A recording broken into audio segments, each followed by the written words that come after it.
Salut tout le monde, j'espère que vous allez bien.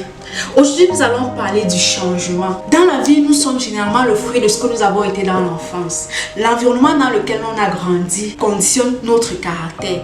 Les personnes qui ont été frustrées, qui ont été réprimandées généralement ont tendance à être fermées. Les personnes qui n'avaient pas la parole facile ont tendance à être colériques. Bref, notre enfance, notre vécu dans le passé conditionne notre caractère.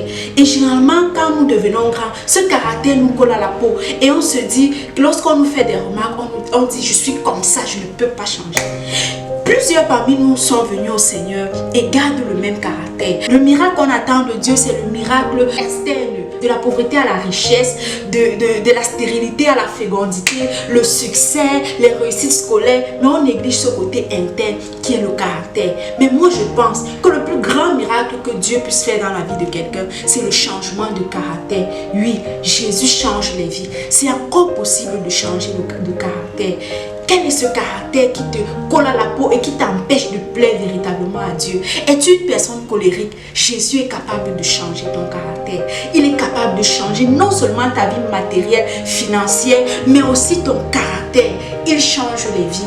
Viens à lui tel que tu es. Viens à lui avec ce côté difficile et il est capable de te changer. Mais il le fait avec ta volonté. Il ne le fait pas sans toi. Reconnais que tu as ce caractère difficile. Reconnais que tu as des faiblesses, que tu as des défauts à changer et laisse-le te mouler. L'essentiel, ce n'est pas les dons spirituels qu'il dépose en toi, mais c'est ta vie. Il faut que la vie de Christ soit manifeste dans ton caractère. Jésus est prêt à guérir les blessures internes que tu as eues dans le passé. Ces blessures internes qui te poussent à rejeter cela sur les autres. Oui, tu es colérique parce que tu as vécu la colère. Tu es toujours triste parce que tu as vécu la tristesse. Jésus veut te guérir des blessures internes.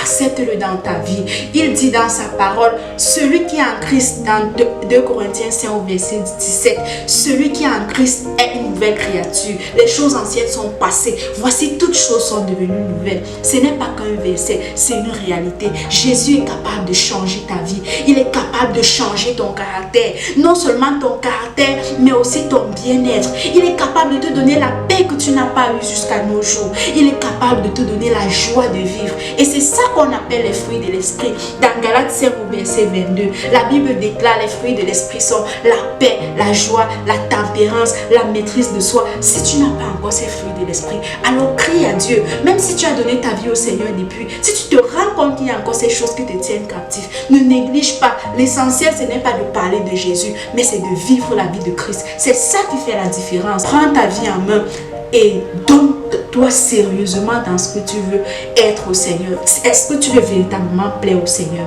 Parle-lui, dis-lui tout de toi, dis-lui ce côté qui ne te plaît pas. Parfois aux hommes tu peux faire semblant, tu peux te justifier, mais ne te justifie pas devant Dieu, seul à seul avec lui. Parle-lui, dis-lui Seigneur, j'ai besoin de toi pour changer, j'ai besoin de toi pour manifester l'amour. Je ne sais pas aimer parce que je n'ai pas été aimé.